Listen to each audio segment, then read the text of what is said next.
ഉറങ്ങിക്കോട്ടെ. എന്തെങ്കിലും ആവശ്യമുണ്ടെങ്കിൽ വിളിച്ചാൽ മതി, ഞാൻ ക്വാർട്ടേഴ്സിൽ കാണും. Yes doctor.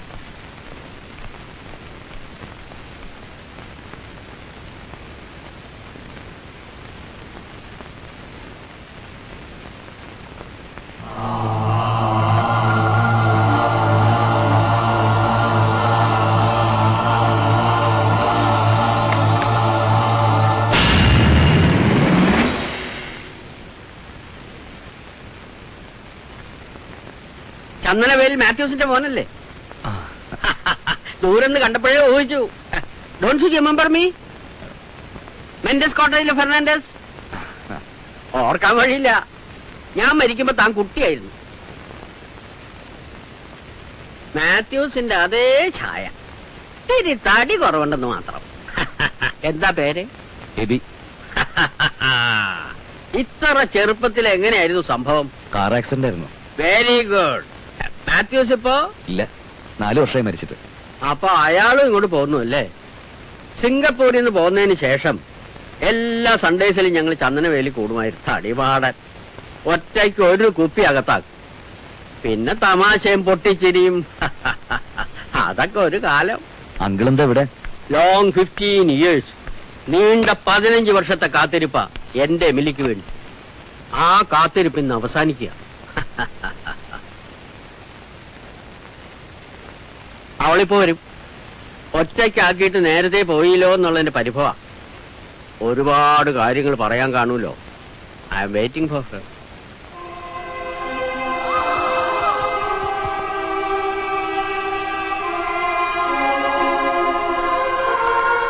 കഴിഞ്ഞെന്നാ തോന്നണേ.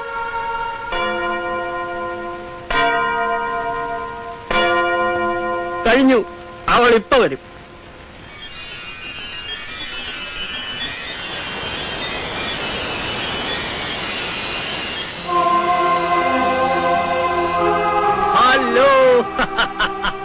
For the last 15 years, I was waiting for you, my dear.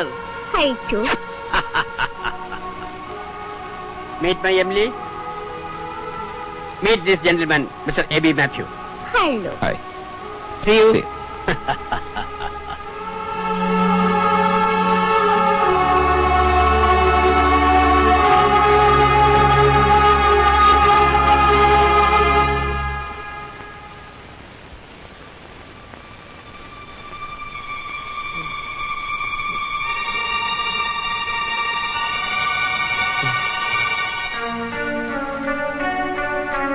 താനെന്തിനാ ഇവിടെ കിടക്കുന്നത്? കുറെ നേരം നിന്നു. പിന്നെ തോന്നി ബാലകൃഷ്ണന്റെ അടുത്ത് ഇങ്ങനെ കിടക്കണമെന്ന്. ബാലകൃഷ്ണൻ എന്താ ചൂടാവാത്തത്? എന്താ എന്നോട് പോവാൻ പറയാത്തത്? തന്നോട് സ്നേഹം ഉണ്ടായിട്ടൊന്നുമല്ല.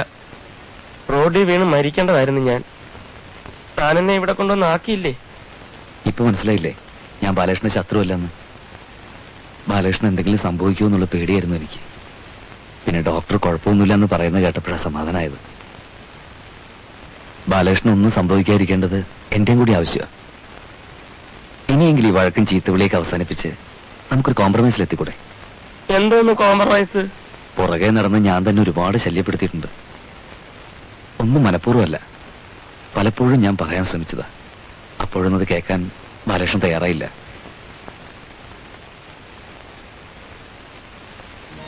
ഒരിക്കലും പ്രതീക്ഷിക്കാതെ ജീവിതം തിരിച്ചു കിട്ടിയപ്പോ ബാലകൃഷ്ണൻ ഒരുപാട് സന്തോഷം തോന്നിക്കാണില്ലേ? ഒരിക്കലും പ്രതീക്ഷിക്കാതെ ജീവിതം നഷ്ടപ്പെട്ട എന്റെ അവസ്ഥ ബാലകൃഷ്ണൻ ഒന്ന് ഊഹിച്ചു നോക്കി. സഫലമാകാത്ത ഒരുപാട് മോഹങ്ങൾ. ജീവിച്ച് മതിയായിരുന്നില്ല ബാലകൃഷ്ണ. തന്നെ പോലെ എനിക്കുണ്ടൊരു കുടുംബം. എന്റെ അമ്മച്ചി, എന്റെ ശോഭ, ഞാൻ കണ്ടിട്ടില്ലാത്ത എന്റെ പൊന്നുമോള്. അവരൊക്കെ എന്നെ ഓർത്ത് ഇപ്പോഴും കരയുന്നുണ്ടാവും. സ്നേഹിച്ച് മതിയായിരുന്നില്ല ബാലകൃഷ്ണ.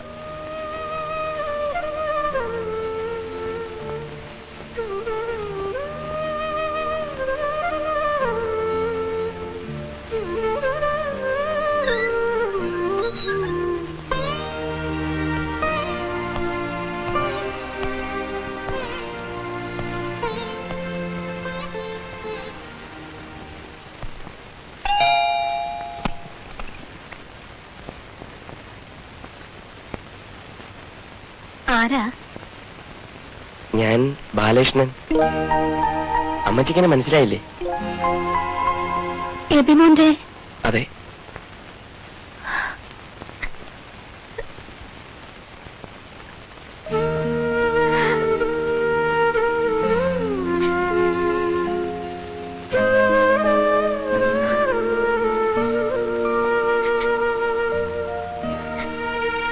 അകത്തേക്ക് വരൂ.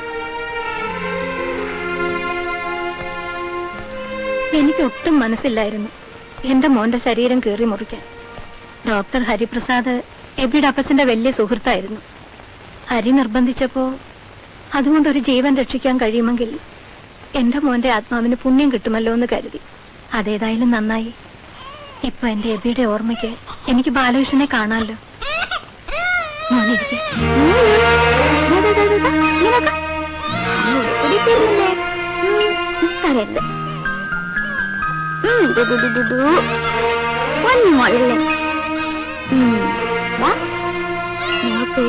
സുന്ദരി കുട്ടിയാണ്ടേ കാര്യല്ലേ വാവേ?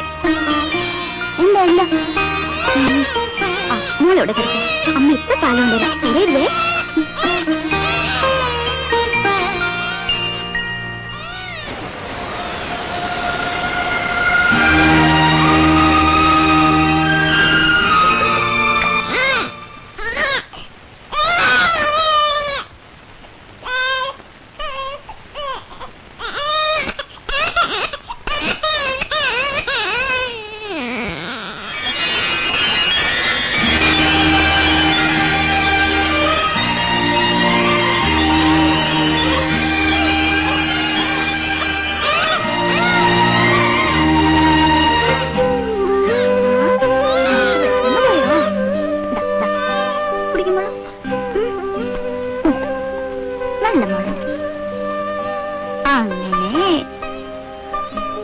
അമ്മയുടെ ചക്കര വാങ്ങില്ലേ മോളെ? ശോഭേ കുടിക്കുക.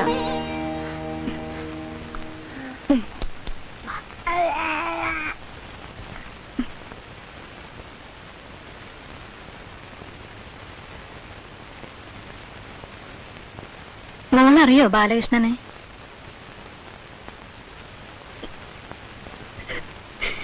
ഈ കുഞ്ഞിനെ ഒന്ന് കാണാൻ പോലും എന്റെ മോന് വിധിയുണ്ടായില്ല. ശോഭ പ്രസവിച്ചു എന്നറിഞ്ഞ സന്തോഷത്തിൽ ആശുപത്രിയിലേക്ക് പുറപ്പെട്ടതാ.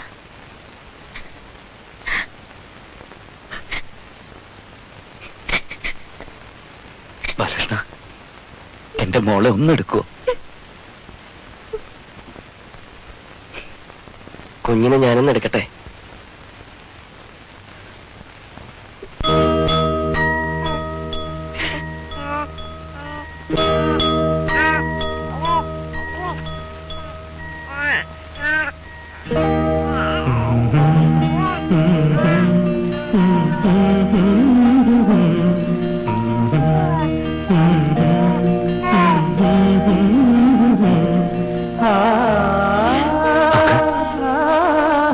എന്റെ മോൾ എന്നെ പോലെ തന്നെ ഉണ്ടല്ലേ?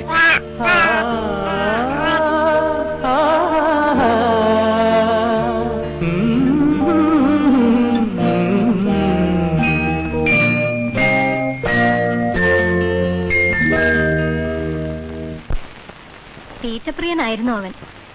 അവൻ ഇഷ്ടപ്പെടാത്ത കറി എന്തെങ്കിലും മേശപ്പുറത്ത് കണ്ട പിന്നെ ചെവിയും തലയും കേൾക്കണ്ട. ബാലകൃഷ്ണ, തന്നെ ചെമ്മീൻ കറി എടുത്തൊന്ന് കഴിച്ചു നോക്കിയേ. ശോഭ ഉണ്ടാക്കിയതാ.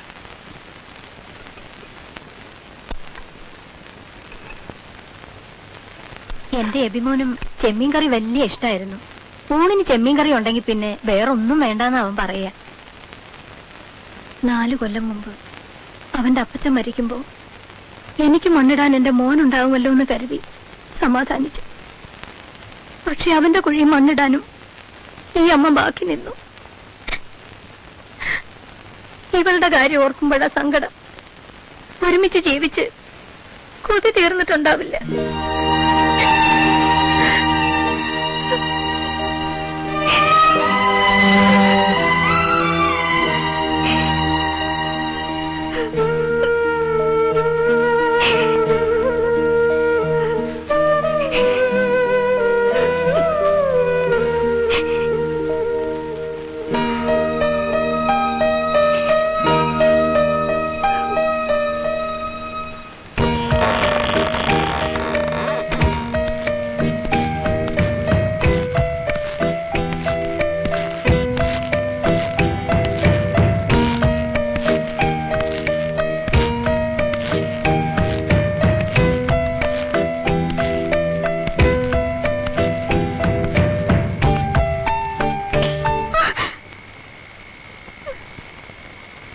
എന്താ ഇരുട്ടത്ത് വന്നു പേടിയുണ്ടോ?